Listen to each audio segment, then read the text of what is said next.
Welcome to all. I am Sendil Kumar from the Indian Institute for Human Settlements in India. I am a specialist at the Tamil Nadu Urban Sanitation Support Program. TNUSSP is the technical support unit to the state government of Tamil Nadu to improve urban sanitation and scale FSM across 663 towns in the state.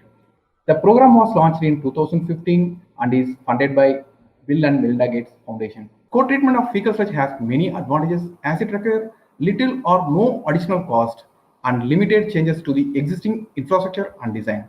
At the same time, co-treatment is still an evolving area as guidelines and practices are not yet comprehensive. Some of the challenges to co-treatment are also location specific. This session will discuss the challenges caused by grit in fecal sludge to co-treatment, an issue that is barely discussed and addressed. Fecal sludge is mixed with sewage mostly at pumping station or in STPs.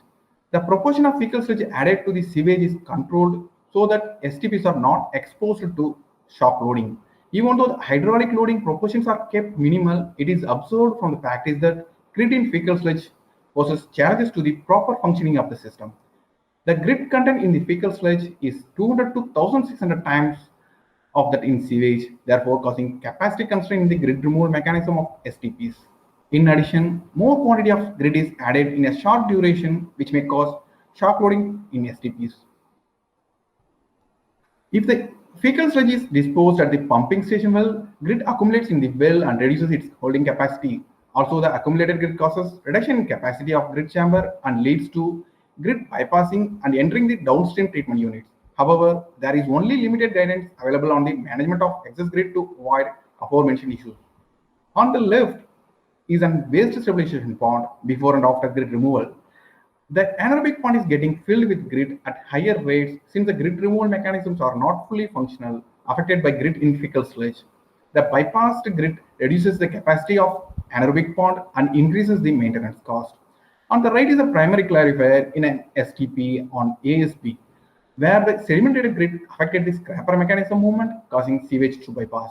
Because of this, the efficiency of the treatment process in the downstream units was reduced, resulting in poor quality of treated products. As a part of practice at TNUSSPs, two arrangements have been tried out in the field to solve the challenges caused by grit. In STPs, where fecal sludge is received within the premises, grit accumulation in receiving chamber can be avoided by using an agitator in the receiving chamber. The agitator ensures that the grit particles are kept in suspension and are pumped to the grit removal mechanism in STPs. This system works well when the fecal sludge loading is lesser. The second approach involves removing grit from the fecal sludge before adding it to the sewage stream. This is ideal when the quantity of fecal sludge received is higher, typically more than 25 kld. Such an arrangement helps to reduce loading on STP grit removal mechanism. This system can be simple one like grit trap, which uses gravity to remove grit, or mechanized grit removal systems which require less human resources for operation and maintenance. System can be selected depending on the quantity of grit and cost consideration.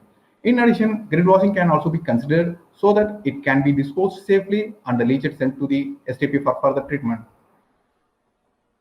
It can be seen that the grit in fecal sludge is causing serious challenges to the treatment infrastructure.